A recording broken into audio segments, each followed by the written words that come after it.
Today, I am about to keep it as real as possible. I had 3 DUIs. Driving under the influence is what it's called. Not one, not two, but 3. And you know what that means? That means that I have 3 chances to throw my life away. 3 chances to say, forget it. I don't want to anymore. But here I am. Here I am alive. I'm standing on this Zoom in front of you, right?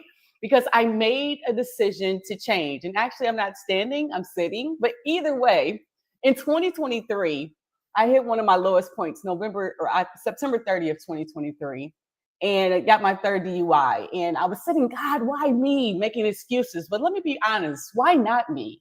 Because the truth is, the pain had purpose. The moment, the shame, the fear, the brokenness, the excuses, the blame, the unaccountability, it was a wake up call.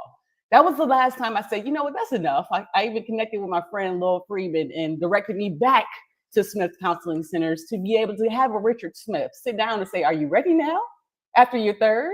So knowing him over 15 years from my first, my second, and now showing myself again for the last 21 months. But you feel like you're alone sometimes and you feel like nobody understands. And what you're going through, you feel like there's a weight, you feel guilt. You make excuses, right? You feel the shame and it's crushing you and you feel like you're scared to face the truth of who you really are. Hey, I have an addiction. I have an issue, but scared to change as an alcoholic.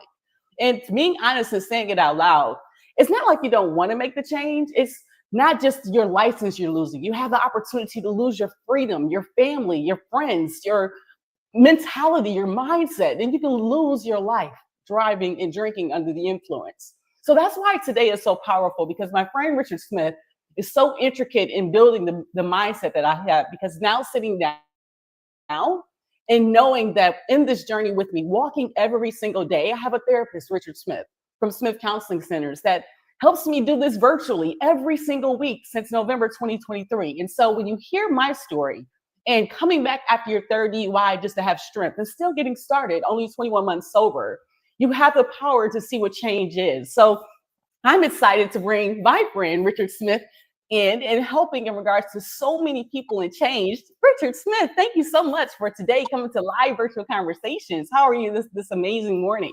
I am here and I'm ready to chat about you. So talk about me. So Richard, when you hear my journey, and we've known each other for over 15 years, and just coming back to you after my 3rd DUI in September of 2023, what does that tell you about the power of second chances? Well, you're talking about third chance. Right. I believe in second, third, fourth. I just believe don't stop quitting, because the alternative to fighting it and having a second, third, fourth chance is, death, institutionalizing, or jail. One of the 3 you will have.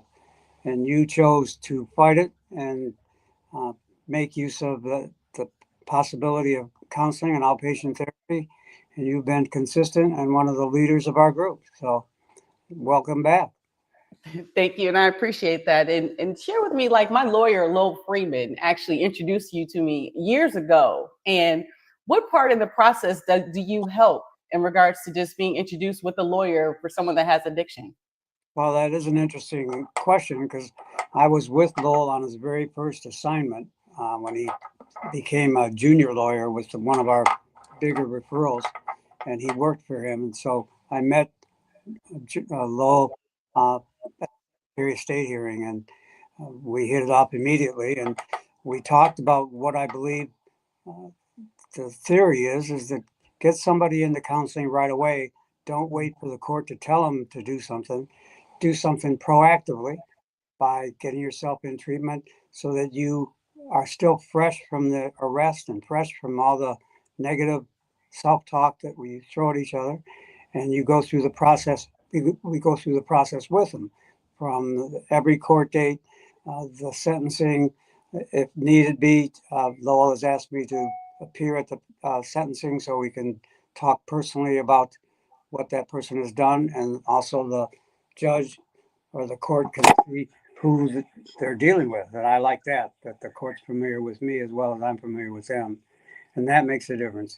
And Lowell and I have been working together at least 20 years, doing this same thing. but we don't expect people to come back. And you have just been a celebrity of the comeback. Well, it's good to be a celebrity somewhere. So why not, right?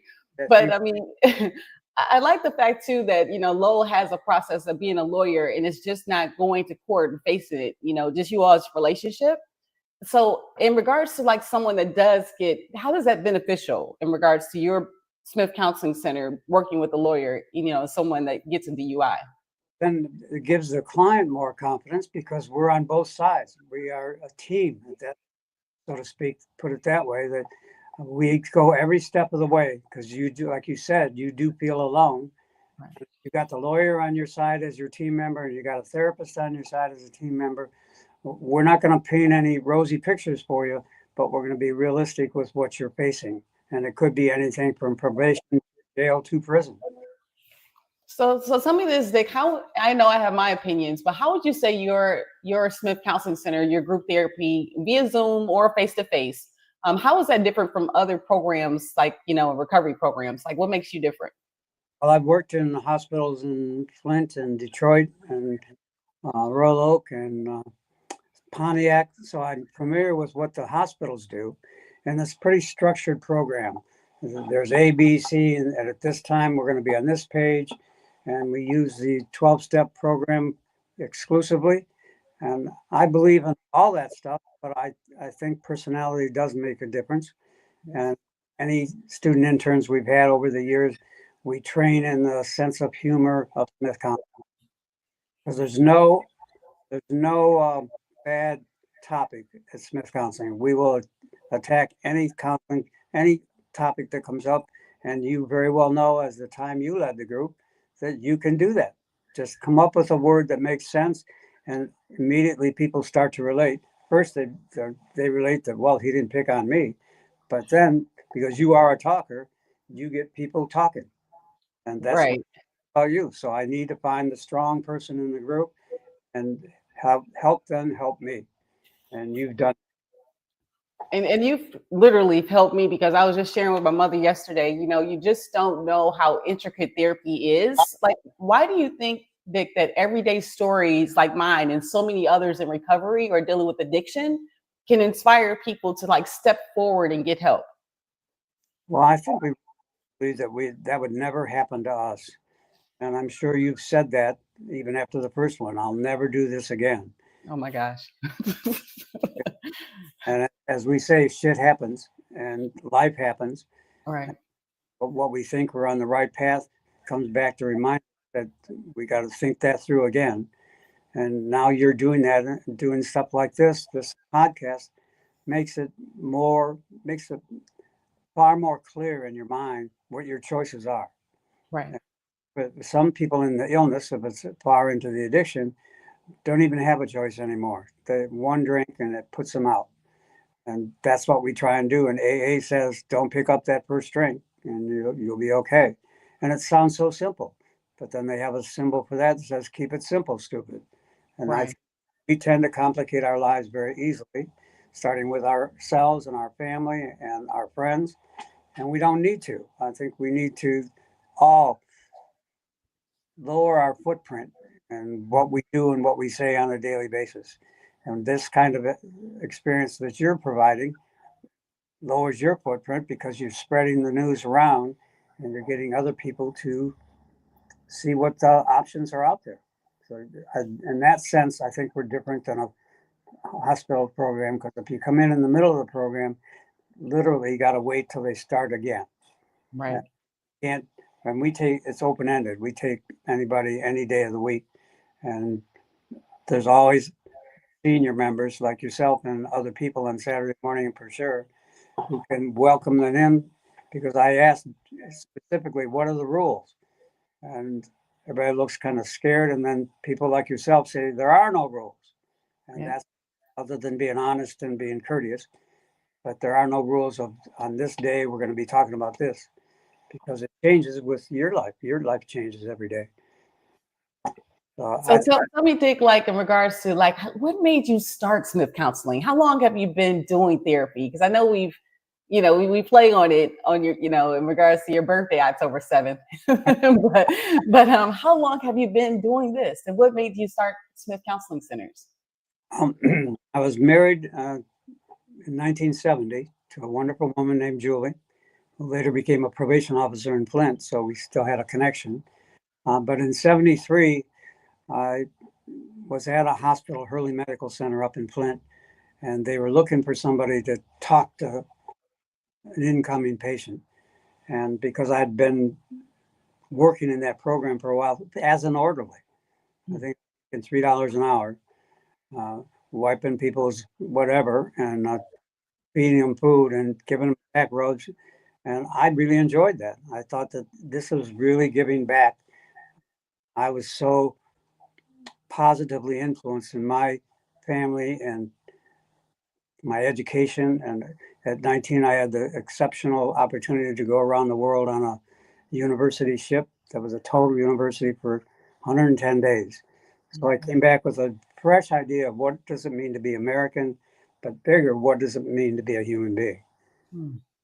Because when we left New York Harbor, the captain said, remember, 4/5 of the world is non-white. And I around, I mean, I'm here. I started making friends with every nation and every color, and we used the Playboy handbook because they knew all knew the jokes from Playboy magazine. That was our breakthrough. That was our connection. So I got that, started teaching because they're the only people who would listen to me. And in 64, I started teaching 7th grade over in Cleveland, Ohio. I was the first male instructor at the school, and I had 48 7th graders in one, teaching every subject all day long. Oh, wow. I thought I've never taught anything. What am I going to do? And when that bell rang at 9 o'clock, it was like a lightning bolt struck me. I said, I am where I'm supposed to be. And I've heard you say that numerous times. I'm where I'm supposed to be. But I was 20 years old and I couldn't know where I'm supposed to be, but this was exciting. So I stayed in the teaching field until the 60s. And that's when I started running into students getting high, selling methaqualude in the high school. And I said, there's got to be a different way to reach these people. So I went back to Hurley Medical Center. You got to go through this long program where you visit every department because they didn't have hospitals for drunks or drug addicts. They put them in every other room just so that they could hide them, so to speak, in the hospital. And I did the year-long internship. At that point, unfortunately, my marriage failed, but I had a vision of what I wanted to do. And Ford Hospital downtown heard about me through papers I had written and some of the places I'd gone for talks. I'd go to schools and give talks. Down to 6th grade, I would like to talk to 6th graders because they all got somebody at home who's over drinking or over drugging, and they knew what I was talking about. And the teachers were all stunned. How did you know these kids? I said, well, I grew up. And amazingly, the teachers didn't want to talk as a teachers group because they didn't want to expose themselves. But they had no problem with it. Oh, yeah, my dad does that. Oh, yeah, my mom does that. Or my sister or brother does that. Or I have an uncle who does that. So when you start relating to people and you take out your defensiveness and they start, hey, he's like us. I think once someone identifies with that, it makes a difference. So then I'm trusted. Right. And if I'm trusted, I can get them to talk about anything that I want.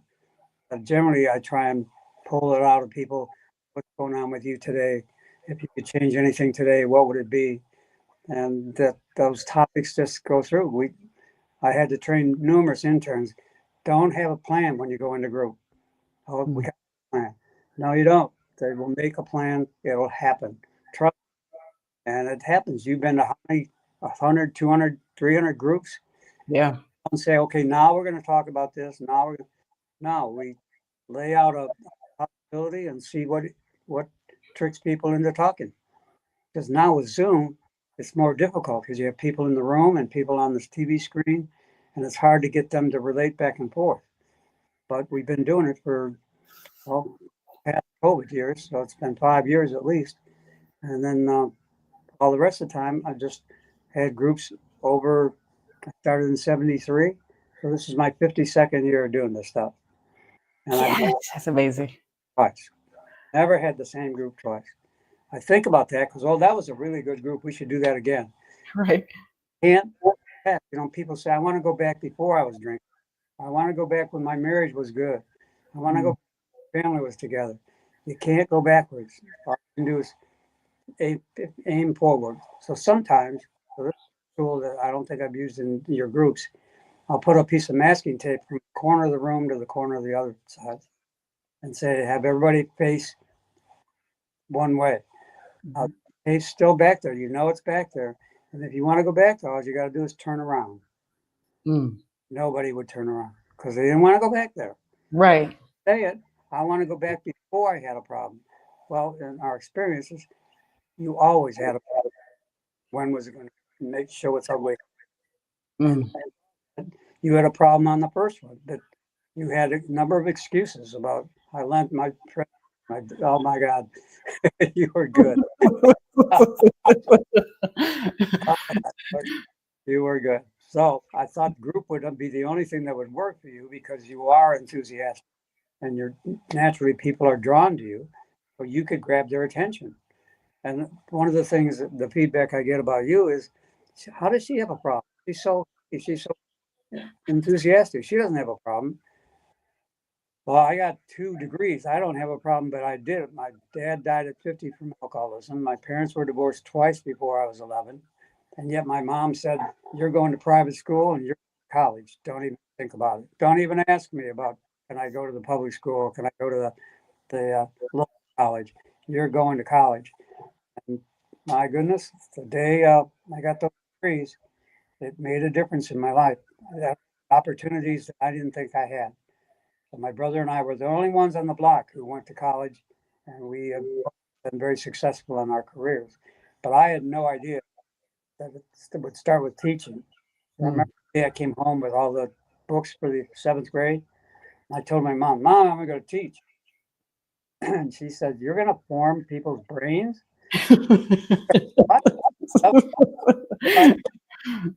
Wouldn't it be helpful if you had your own brain sorted out first? Right. Oh, yeah, I just went around the world. I know everything. So, oh, well. And I remember the first day of school after, in my mind, I decided that this would work. One of the kids we called the monster, because he was already shaving in 7th grade, came up to me after class and says, Mr. Smith. And because my dad was never around, I never heard the term Mr. Smith. Mm-hmm. Didn't know. I was looking the other way, and so he grabbed me by the shoulder and says, Mr. Smith, I got a question. I said, well, what would that be? His name was Tim the monster. He said, can I be in your wedding? I said, well, 20 years old. I'm not even thinking about that. But I said, yes, you can. Later, Tim was one of the groomsmen in my wedding. It was, that's amazing. talk about, you look for a sign, you look for something that maybe, am I in the right place at the right time? Right. And Tim cemented me in that place at that time. It was an incredible experience. I remember telling that story and people laughed and said, you're not going to get married. You're too much a run around town guy. And it turned out I moved to Michigan because Michigan paid better than Ohio for teaching. And I went to Fenton, and it was like living in a forest. I never knew that students would have horses and we could go boating and water skiing. I said, this is the place where I want to be. So that's where I met my wife because she was an avid skier. And she also was a teacher at one of the high schools. So we had a team. We would invite kids over to the house, little buffets and stuff, talk about stuff other than subjects, other than science, English. We want to know about life. Right. Not easy. And I've just followed that through. It's hard to believe that 52 years have gone by because it's every day is a fresh new thing. And you see that on Saturday morning groups. Wow. How big is, we talk about it a lot. How big, or I know you've seen many people pleasing. Does that fall into alignment with addiction? Well, yeah, for all people. I want to please you. I want you to be happy with what you're doing. I want you to be gaining strength. Right. The better you feel, the better I feel. And that's why we talk many people into bringing in donuts. And it sounds so simple. They almost fight over who's going to bring in the next set of donuts. And sometimes we get 2 dozen donuts. But it just is something that says, I'm committed to this group. I want to be part of this group. And I'm so much a part of this group, I'm going to bring something to share. This is the Last Supper over and over and over, but it's donuts. And I don't know in this group, but some people think we're full of baloney. And not many. I said, stick around, you will like it. And most often used phrase, I didn't expect it to be like this. But when I say, well, what is this? Well, I can't explain it. And that's trained student intern. You got to go back to your classes and tell them what we do. But I'd like to hear what you're going to say. He says, well, it's hard to put into words. It's a feeling. And finally, a 16-year-old kid in the other office was in for possession of marijuana. And we were debating what makes this different than a structured AA or structured counseling program. He said, oh, it's simple. You guys create a structured culture. I said, whoa. A 16-year-old is saying the word culture. And then it just like stunned me, just like that first day of class, you are at the right place at the right time. Mm-hmm. This young gentleman created a definition of what we do. We create a culture, or we allow a culture or set it up as a culture. And a culture you got to be a part of, and you want to grow with it, and you want to please each other. And it's a family, and it's a good family, because not everybody comes from good family. But that's the phrase that works best, is that we have a culture here, and you are a strong part of that culture, and other people in that Saturday morning group participate in that, and you lead. You get other people to talk. That at some points, myself or the student intern or whoever talk, we just, and then you jump in there. Well,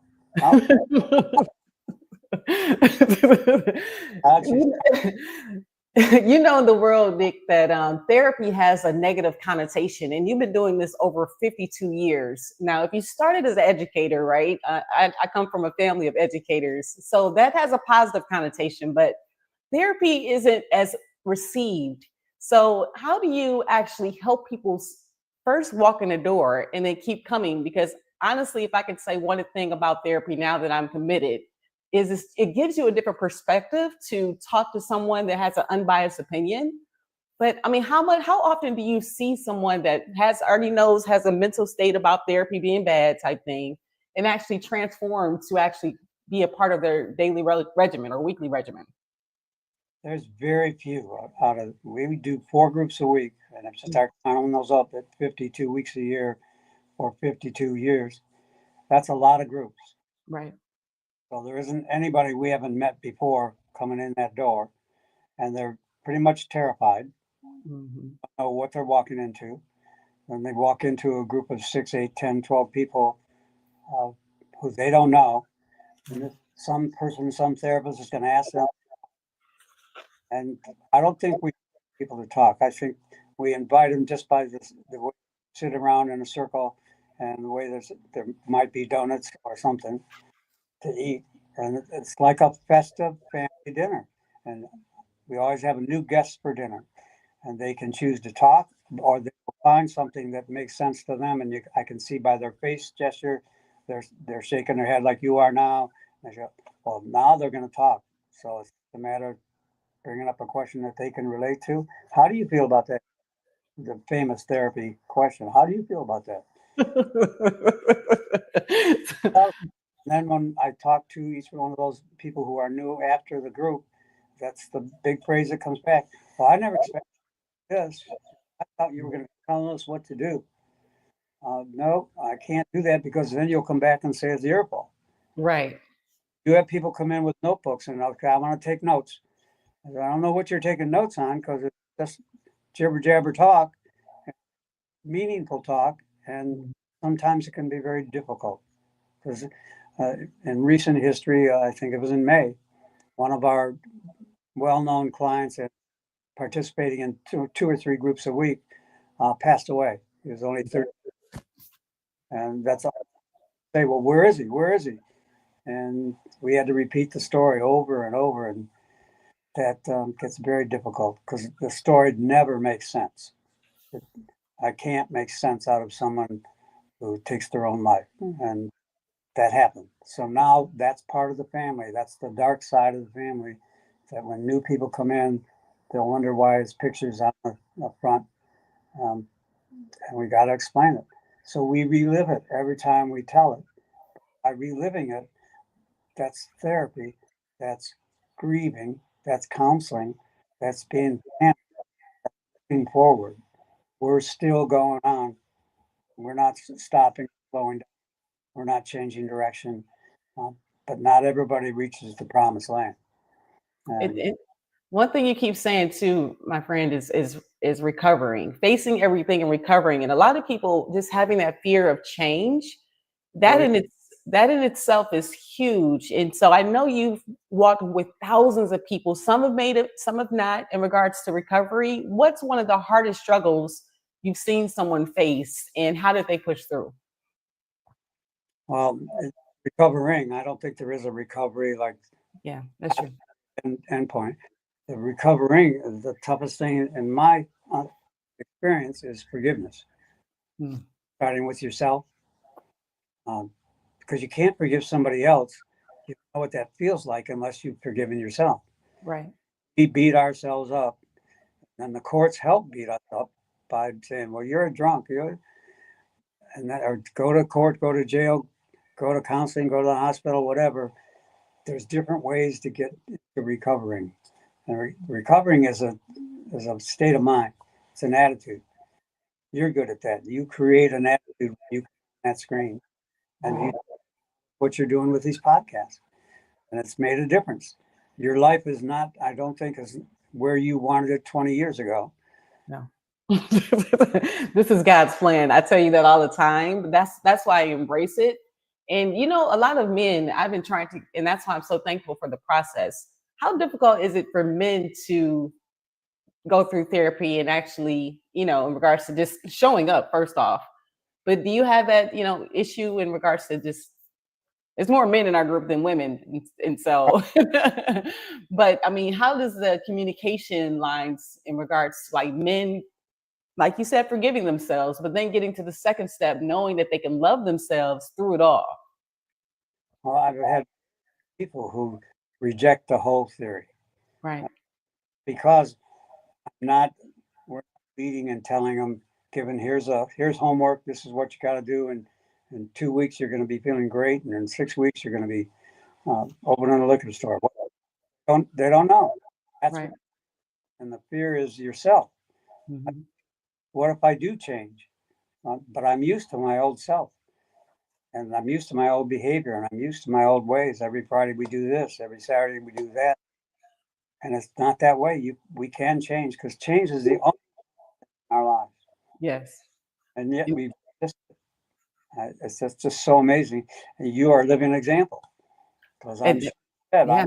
I'm this okay, but I'm going back there, and then knock knock knock. I remember after my second one, I was so it was 13 or 12 years between my second and my third.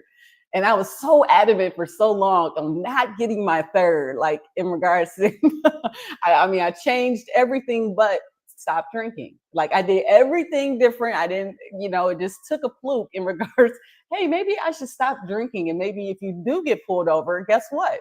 You won't have alcohol in your system, Adrian. That's really smart. Um, so, but you know, the sobriety journey, Dick, has been one of those journeys I've traveled, like you know, and it's been a journey that I never thought that I would want to go on. But teaching yourself to love yourself and training people how to treat you. You don't know if you're not treating yourself great, how to tell somebody else to feel great. But that starts with things like this. So in my own case, I know there was a visible struggle like with DUIs, but behind the scenes, the real battle, seriously, was my mindset. And why do you think mindset plays such a critical role in regards to just recovery in general in addiction? Certainly, that fear of change. When we think about going from grade school to high school, we're starting. It's a big change. We're going. Oh, we're going to have to change classes, and oh, we're going to have a locker, and oh my gosh. And then after high school, we think we've won the game. But graduation and commencement means the beginning, not the end. Right. It's to begin. And so college, that was frightening because then I was going to a different city where I didn't know anybody. Thank God my brother was a senior in college when I was a freshman. So he kind of guided me around all the harassment and stuff that freshmen get, the greenhorns, as we call them. And then after college, I had just finished going around the world. So, I didn't have any problems anywhere. That's why the first teaching job, I had 48 kids. Oh, they'll love you. They'll love you. Yeah, and they did. It was so amazing that I get the attention of these 48 kids because they had never had a male teacher before. I was a daddy figure to every one of them, and I was only 20. I, I would hit the wall in my board of education, and they'd celebrate my birthday. We would do a different week on Friday afternoon. We'd have a shutdown where we just read. I put on slow Beatles music. Hmm. They just thought, well, this is really different. He's not forcing us to do anything, and Right. yet they want to do it. I find the smart ones who are encouraging others because they like to be helpful. So when it came to the new math back in the 60s, and I just found it, and they taught math because I didn't get it, but I had all the answers in the back of the book. So Right. I how do you get to that equation? Fellow equals as opposed to this teacher who thinks they know everything. Right. And that's Right. a big difference. But recovering is, in my mind, all about forgiveness. And that's a tough subject to talk about. Yeah. It's it's a strong statement. How do I know that I'm just forgiving? I'm just going along with the group. Do I really know I'm forgiving? Starting with myself, because as we say, we kick most. And I don't know, accepting that you were in a criminal element. How did you do that? Right. Right. And so I know you mentioned your brother being in school before you, and we even talked about a little bit about your wife, but and we talk about in group about my family, my mother, my father, my sister. How intricate is it families a part of the recovery process for someone that goes through therapy? It's almost like going back to the beginning because they're the people who know your behavior best. Even though they Yes. know you internally as a person, they know your behavior. So I remember introducing my wife to my mom at dinner, and somehow I had a steak and green beans. And my mom put her fork down and says, "You don't like green beans." And I said, "You were 12. You would not eat green beans. I made you sit there till you ate those green beans." I said, "Can you change the subject here? Because as a kid, I didn't like green beans, but as an adult, I bit the bullet and we had green beans every night." And that's what parents tend to do. And family members, they may know your behavior, but they keep your behavior as a youth. And it's tough to not only let you grow up, it's tough for you to let them grow up because now you're in the adult world and it's a different ballgame every day. It's very interesting. But family is the thing we go back to. When I do marriage counseling or when we do group family counseling, the words always and never are put on the paper and cross them off because you start with always or never, you will always be wrong. And that, Right. Vic, your main office is in Warren, Michigan, and I'm going to put the address up there as well. But do you take people that are not in Michigan because we do have the power of Zoom thanks to COVID. COVID did have some good possibilities as well. So do you take people that are not in Michigan that can actually only do Zoom? As I've only done Zoom the last 21 months. So but we just have a client now in Missouri who just okay. second time, and then his first marriage, he got a drunk driving. He was in Missouri and he was up in Michigan working with the car companies, and they got pregnant on some weekend, and they went the full term, but the baby was born stillborn, and Mm. we did all that over Zoom. That Oh, was wow. it's just still takes my breath away. That how could you be preparing for a new life for 9 months or more and then learn in the first 10 minutes that your baby's not alive? Right. Wow. Now we have another situation where the gentleman was married 17 years and they got pregnant. He was all excited and the baby didn't last a week. Mm. He's an engineer with one of the car companies and can get a job paying $50, $60 an hour. But that doesn't mean anything now. When what really meant something was passing his genes on, passing this family life on. Their marriage did not survive. Now he's 45 and in the midst of that midlife crisis. But yeah, we do Zoom with anybody, any place in the country. I've done driver's license reviews for people in Nevada and Colorado and California. Because the driver's license ruling now, because of computers, is you Hmm. out Michigan before you can get a license in any other state. Hmm. You move to another state and you want to try and get a license there, you have to straighten out Michigan first because Right. computers help out. I think that makes for a safer country in terms of driving. When I started in the 70s, Hmm. there were 50,000 deaths a year with drinking and driving. Oh, wow. Now there's less, 17,000. Okay. I was a member of one of those 7,000 that satisfy me, but it's good to know that with safer cars, safer highways, this whole change of a diet in our life, Hmm. the way we eat, and diet conscious people, we've cut a lot of deaths there. But that's now my big violence. Right. We saw this over the weekend where someone at my hospital, Henry Hospital downtown, got killed in the hospital without any metal detectors, knew the way around, shot his wife of 2 years or 6 years. I think they were divorced in 2018. But domestic violence can lead, and it sounds like it's no big deal. It almost always involves a weapon and always involves a Right. that's very sad. But if it involves drinking, then there's going to be some physical damage somewhere. Somebody's going to get hurt. So What is a good phone number for people that I can put up on the screen that people want to get in contact with you? What's a good number that they should connect with you? our main number, and it's been the same number for 30 some years. We don't change it. It's 248 Hmm. 37061. So 396-7061?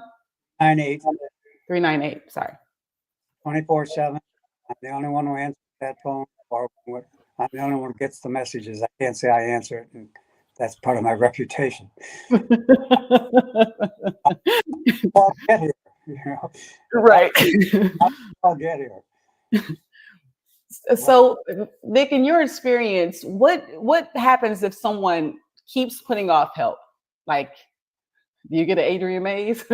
So, but in your experience, if someone just keeps, not taking accountability and putting off their addiction or their issue, what is the end result that you've seen?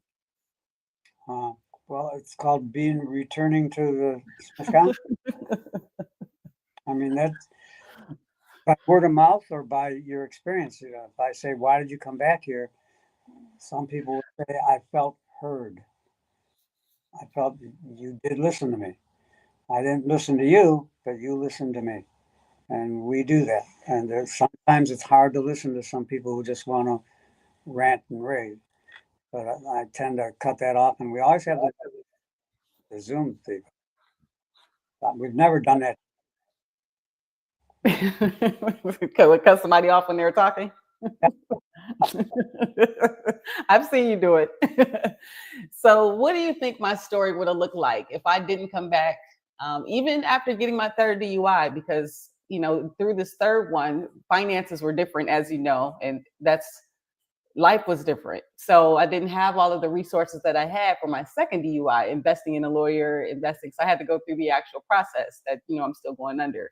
So, but if I didn't come back to you, Dick, in regards to and just going at life as how it was before on this third one, how do you think that things would look different for me? Um, I, I would certainly predict that you would be, unless you had outside help, you would be lost in your own head. And there's only one thing to do. You want to stop that ringing that's going on in your head. And so you test yourself. And I'm not a big believer in let's go test if I can handle it. So let's go walk down a liquor aisle. Let's go have one beer, one drink. One, there's a Japanese saying, one is too many, a thousand's not enough. Mm. And that is so true with the alcoholic because they just talk about let's stop and have a beer, have a drink. It never means a drink. It means Right. the drinks. Or you are upset about whatever's going on in your life and you stop the noise that's in your head. We know how that works.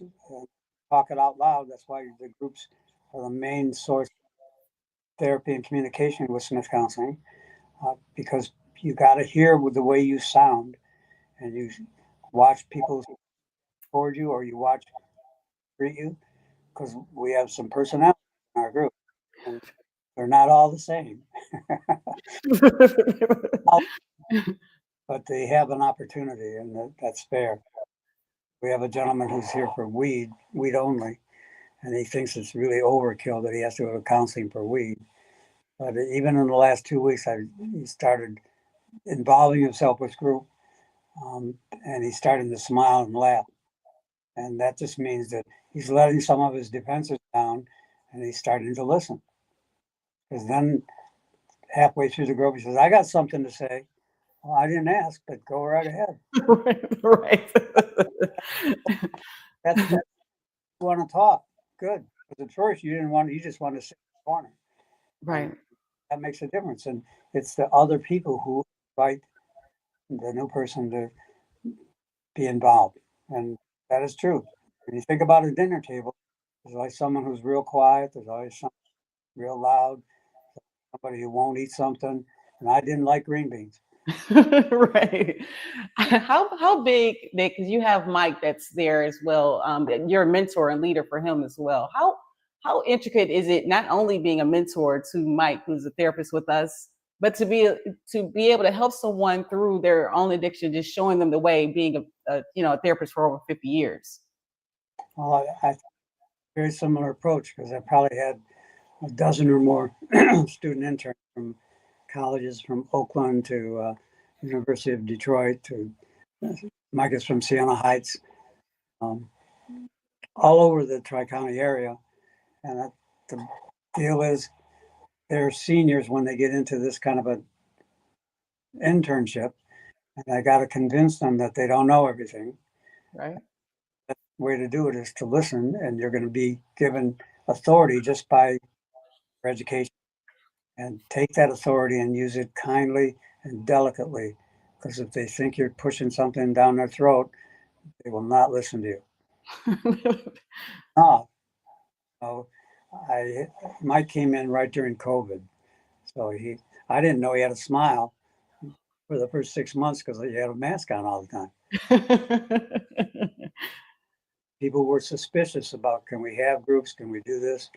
And I never missed a meeting. It was we were a crucial activity in the city because people needed driver's licenses and the courts didn't stop. Right. We went through that. And as far as I know, the COVID numbers here were very low. We took every kind of precaution, but we didn't stop the process. And the process was tell us how you feel about what you want to talk about. And we will either listen or say, can we get to that on another day? I've never stopped at less than 90 minutes. Most people say, "Can we leave the group early?" No, we have a schedule here, and that's what we're going to do. But it makes a difference. People stand around afterwards. If you remember that when we were at the Royal Oak office, or Berkeley.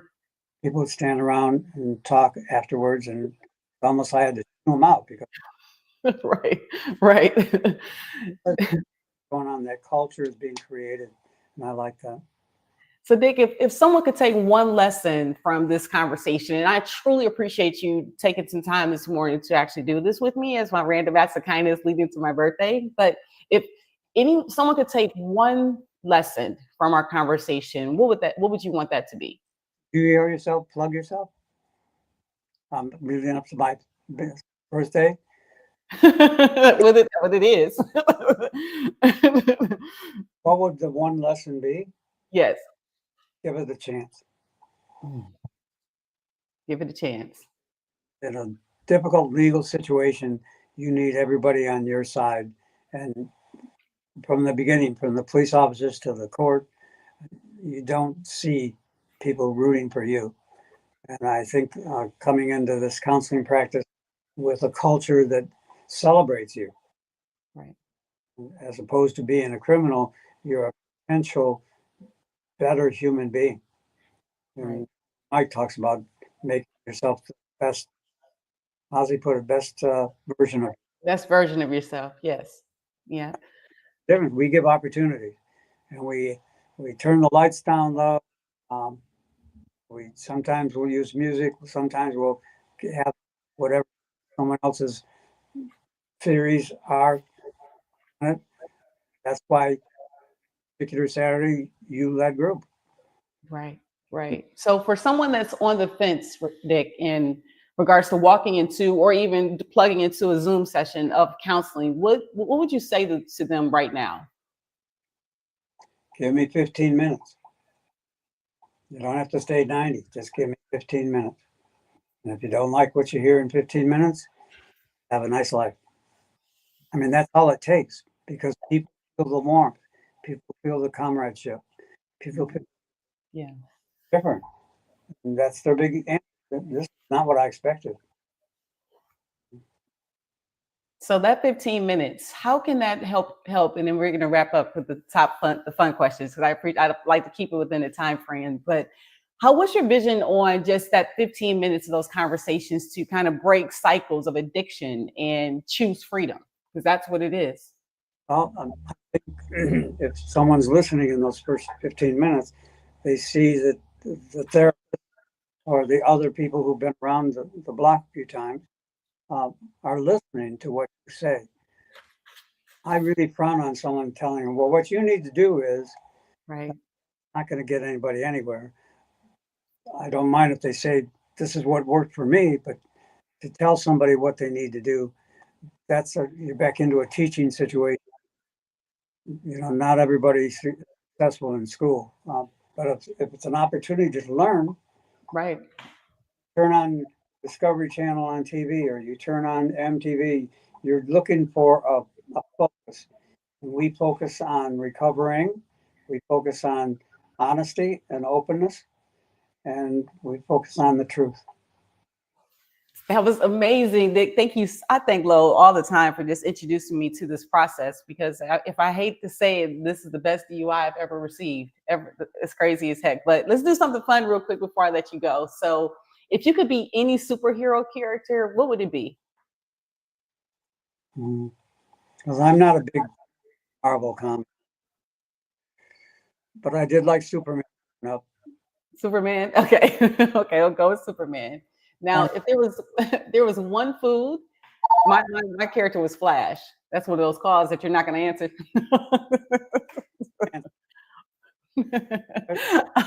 What's one food that you could eat every week and never get tired of, and it can't be green beans? Wait, your phone's on. You're on mute, Dick. I can't hear you. I can't hear you, Dick. I can't hear you. Okay. Well, there you go. You all right? Yes, I can hear you now. Okay. What'd you say? I said that's a good question, because I do have a habit of going to breakfast at the same restaurant for the last 14 years and ordering the same breakfast that I never even see a menu. And I get miniature pancakes, dollar-sized pancakes. Really? What restaurant, if I may ask? Ryan Grill at Ryan and 696. Okay. Amazing. Mine is watermelon, simple and easy, the fruit of champions. But now, where are you originally from? I know you mentioned Cleveland, Ohio, and moving to Fenton, Michigan, but where are you originally from, and where do you call home now? I was born in Toledo, Ohio. Really? We called it the Sin Center of Ohio. School in Cleveland was a private Jesuit institution, sister school to UD Detroit, but it's John Carroll University in Cleveland. And My mom was reading the paper in Toledo one day and said that teachers make a lot more money in Michigan. So I had my Volkswagen packed and went up there in April, and Sister Mary Holy Water liked what I was doing. Hmm. Very tough leaving. I had spent 2 years in this Cleveland school developing seventh and eighth graders. And we threw a big minstrel show at the end of the year for the eighth graders. The seventh graders would put on a show, and we did a super job. I liked theater, liked setting up large production. So, Hmm. so I moved to Ohio or to Detroit, Michigan, and up at Fenton.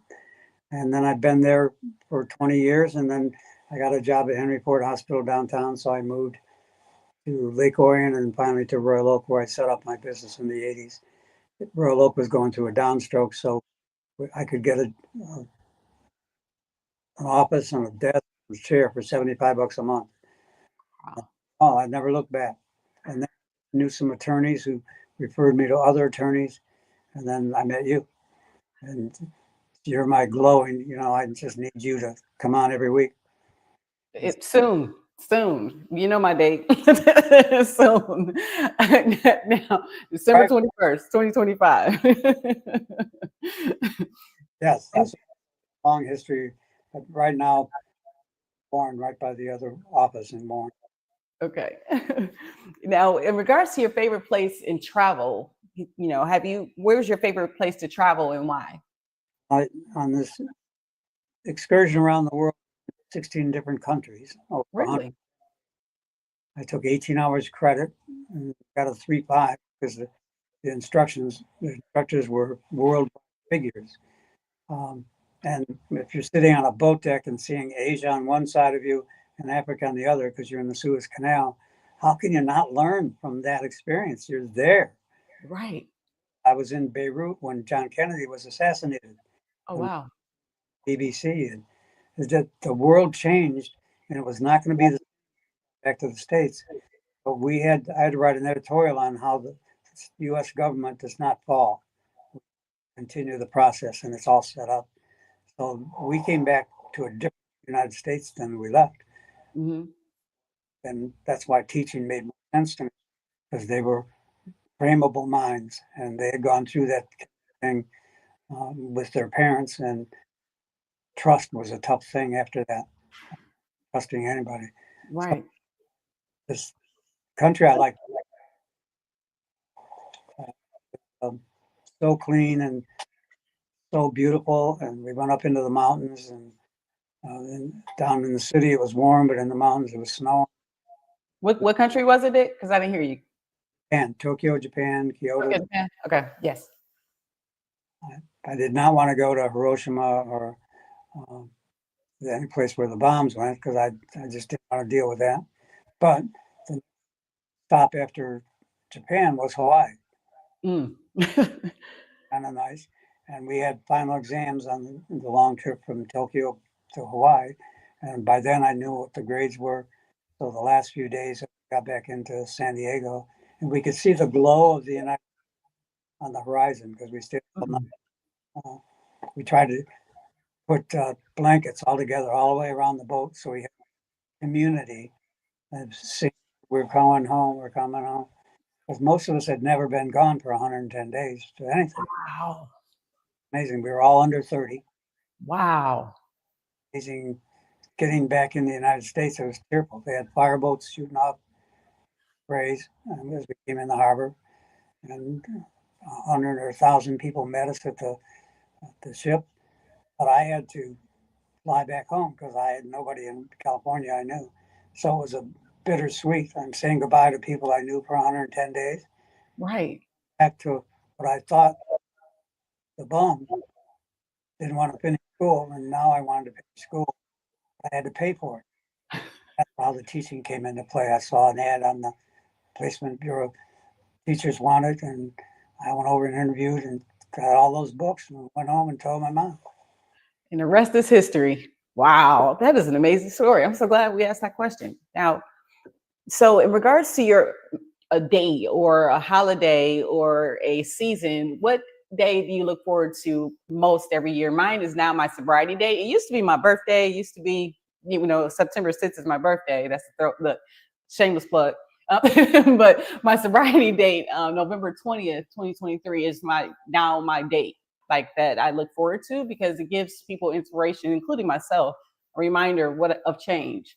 So do you have like a day, or or a moment, season, that literally is memorable for you, and then why? Well, AA does your last drink because you're starting a new life, Right. giving yourself life, really. Yes. Glad you use that as your sober day. I like spring and fall. I can not deal real well with winter, but I like spring and fall because of the freshness of the smells. And I came up to Michigan in the spring and started teaching in the fall, and everything was new, everything was fresh, and everything was wonderful. And these kids were excited about getting a male teacher rather than Sister Mary. And I was felt Michigan. So Michigan is my place, and spring and fall are my times. Okay, love it. Thank you for that. And what book or movie would you recommend that would help in regards to mindset? Mine is Rich Dad Poor Dad, because financial education isn't really practiced much in schools. So that's one of my books that stand out for me. Do you have like a book or a movie that stands out for you?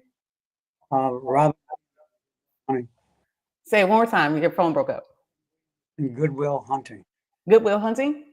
Made a therapist and the genius, and Mhm.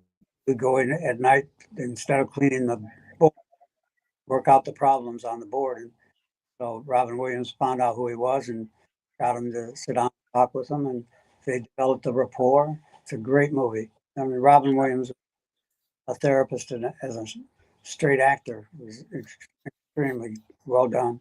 And I think I'm trying to remember who was the student, because it was he was from Boston, and he and his buddy started a movie. I think it was Goodwill Hunting. Can't think of his name. I like that. Okay. Okay. Amazing. Amazing. I think let me see Goodwill Hunting. I want to bring that up real quick, but because I haven't seen it in so long. Like that's a good movie. If I could be honest. Let me see Yeah. if I can. Now, if you could describe, Dick, your brand in one word, what would that be? Before you Challenge. say that, though, is this the right movie that you're talking about? Goodwill Hunting. Yes, there it is. Okay. So Ben Affleck and Matt Damon, and starred Robin Williams. I mean, as the student, and Robin, it's Okay. time. I know it takes place in the '60s or something, but it's just timeless because it's two people getting to know each other and actually caring about each other, and therefore Hmm. strongly open. And I think that's what we're all searching for, is to feel like somebody understands us. Isn't that the truth? Isn't that the truth?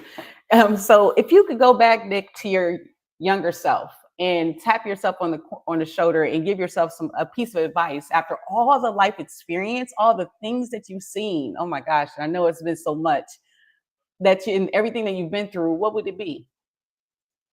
Well, I wouldn't say it's going around the world at 19 and teaching um, a responsible position, and also going to school full time too, but to finish that degree. Uh, Mhm. there's no time left to eat, because I was pretty well gifted. I did not like my parents going through a divorce because we were very Catholic, and that was not looked upon kindly. I remember a period of time where I'd walk down the alleys rather than the streets because I didn't want somebody to confront me.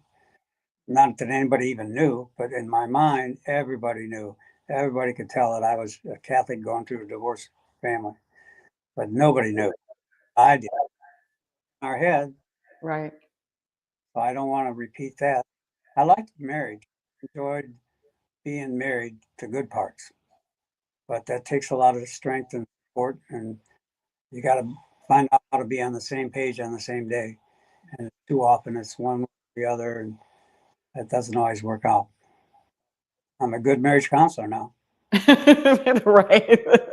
It's life and experiences. So now, if you could describe your brand, Dick, in one word, as you know, the great thing is about doing random acts of kindness for my birthday. If anyone wants to watch the replay, I'm going to put the actual link to listen to what you've shared in regards to just the importance of therapy, the importance of your story.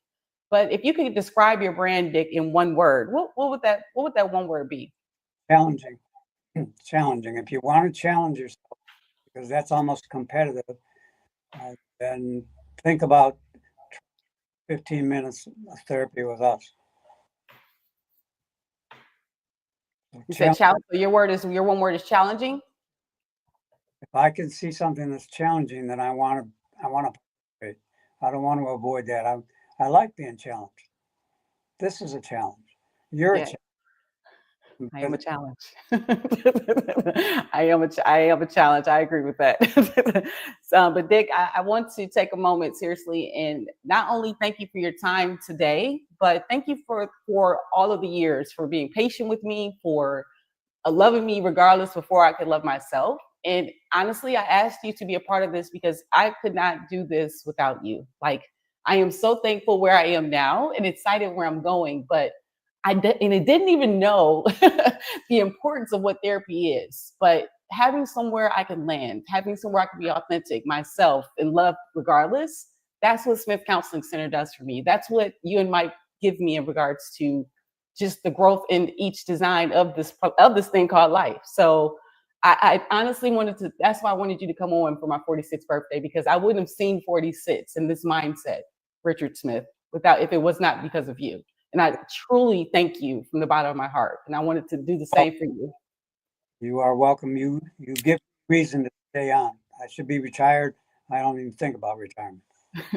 Well, we have a lot of people to help, and you've definitely helped me. So I truly hope that this message landed for someone that might have been on the fence in regards to even getting therapy. Just seeing it's okay to get a different perspective, and it's okay to ask for help, and it's nothing wrong with talking to somebody. It's like I'm not going to tell you what to do. We're going to keep asking you, what do you want to do? right. We're going to say, I don't know. Well, that's around.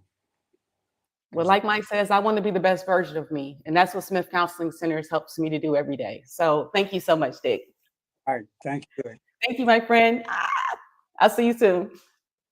Ah! Richard Smith Counseling Centers. I meant every single word. Prayerfully, if there's anyone out there that's on the fence about therapy, on the fence, I feel like one of those movies at the end doing the credits. But if you feel like you're alone in this world, there's places that you can land. And Richard Smith and Mike Conant, what they're doing over there with Smith Counseling Centers, I'm going to put the phone number up again, because you're able to not only go in face to face. If you are in the Michigan area, you can actually go and do it via Zoom. If you're not ready at first, see the experience. Like Dick said, give yourself 15 minutes. Because again, there's so many different changes that are happening, even in life right now in 2025. But one thing I can say, from 3 DUIs, driving under the influence, and if Lowell Friedman did not connect me with a Richard Smith, not just for the signatures, not just to get through the court system, not just to stand up in front of a judge and have someone in regards to support for you, but for Adrian Mays to be the best version of myself, to get a hold and understand that I do have a problem, that it's okay, that everything that you've been through, you have accomplished some things, but at the same time, there's some solutions to things that you might not even see within yourself. And that's what therapy does. So everyone that even has an opportunity to listen to this today, and I'm so thankful for like the YouTubes, the Facebooks, the LinkedIn's, the social media in general, because we're able to share your message on a larger scale internationally. There is help. You're not alone. And there's someone here that loves you and can be able to help love you until you love yourself. Maybe all the other programs are not there for you, but if you go through the process and take action and understand that it's okay to relapse, it's okay if you're not perfect. You're perfectly imperfect in God's design, and you're exactly where you're supposed to be today. There's no reason that you have to deal with abuse alone. And I've been abusing and broke up with my abuser, which was alcohol. We had a long relationship since the age of 5. So now that I've realized at 45 that, hey, It's okay. I'm just going to figure this thing out called life one day at a time. And a Richard Smith is a person that can help you along the way. And drop in the comments if you need some help or you want to have more direction. DM me. Just, you're not alone in this process. I just know that where my mindset was when I first got my first and my second DUI, I went to Smith counseling as well. I didn't take it seriously. I literally went to go get my court paper signed. I went to, because I had to complete a goal, which was to get my license back, to get back into my situation, to get through the system. But guess what? I realized at this third one, that's when life hit me like, oh, it's me. Okay. So don't wait until 45 to figure it out. I got my first one at 27. So don't wait in regards to getting action, getting help, making change. It's fun over here on the sober world. You can have a good time. But the crazy thing is about it, you just don't know what you don't know. And learning and building and loving yourself takes one day at a time, because this was the first thing I had to change is my mindset. You can still give random acts of kindness. You give yourself so many different ways. But if you're not together yourself, if you're breaking on the inside, if you're not confident on who you are, how are you going to help someone else? Continue to put the false fake fronts on, which is fine, but not. Because you'll end up back in a different state that you're exactly in right now. So change is real. Hopefully I was able to impact someone, if just one person, through this whole design of random acts of kindness that I'm doing. If I was able to relate with one person to be able to try to get the help that they need, know that they are not alone, know that, hey, it's going to take one day at a time. And it's not easy. I'm not going to lie to you. It takes work, which means showing up, listening to those conversations, and really being quiet and getting a different perspective on, hey, life might be a little bit different and it's okay to make change. So thank you so much, every single one of anybody that's listening to this. Because again, the great thing about when I love YouTube, it's on here forever. So, okay, I want you guys to take action, love yourself, do things one day at a time, and to keep going. That's all I've got to say. Greetings so much, Susan Jeremiah. Thank you so much for listening and being a part of our solution today. Because again, you never know. You're not alone. Because yes, my friends in Alberta, Canada, you're not going to, it's worldwide, right? Anybody can get help. And we don't have to be at this whole fight and realizing and figuring it out. We have a group therapy that I go to. So just take the number that's on the actual screen, be able to just say yes to yourself. It doesn't matter what anybody else thinks. It doesn't matter how many times you failed, just show up. And that's why today was so amazing for me. And I'm so thankful that God was able to use me for this design. So thank everybody for taking a listen today. Please don't hesitate to reach out to Smith Counseling and Richard Smith, because he's amazing. And I'm there. So drop in the comments if you hear the replay. One thing that you actually got from today's episode, which if it was actually impacted you, and pass this episode on to someone else that may need to hear the message of Richard Smith, because it might not have to hear from me. But men, women, children, anybody needs to actually get the help that they need, because hey, life happens. We can't control what we can't control. God's design is what it is. But the key thing is to be the best version of ourselves. It's the way that the actions that we take every single day to be the best version. So you know how we end every podcast? We got the next one today at 4 p.m. So that's going to be amazing as well. So please, if you do have time, come back and check me out on CCC, here on the same link. We have Robert Gardner that's coming in to actually give you the whole thing, the comeback blueprint, Robert Gardner's rise from incarceration to inspiration. So how a former inmate was able to turn in trucking CEO to ownership, legacy, and real estate. So Robert Gardner has a powerful story. And we're going to talk to him at 4 p.m. Eastern Standard Time in about 4 hours, because again, he's building brick by brick, and his generation, and now 6 figures every month. So if finances and hearing a story of comeback, this, my friend, Robert is definitely the story to listen to. So come back here live at 4 p.m. Eastern Standard Time. We're going to actually keep it going, because one thing about the live virtual conversations, my friends, the reasons that I'm actually doing this is not only to help people understand that getting one to many is so important, like your message, your service, whatever you're selling or providing, whoever you are, impacting someone else along the way within your journey helping someone with your strength. I have the ability and strength of just being me, like being able to recover, being able to, it's not even about the education. My mother did a great job and my father did an amazing job in regards to showing myself and my sister what it looks like to have a blueprint of success. But one thing I heard in one of my sessions was success is the only place in the dictionary that comes before work, and you really have to do the work to get to the end job and the end goal of success. That's the only place it comes first. You got to do the work. So hopefully you actually got some value in today's live conversation.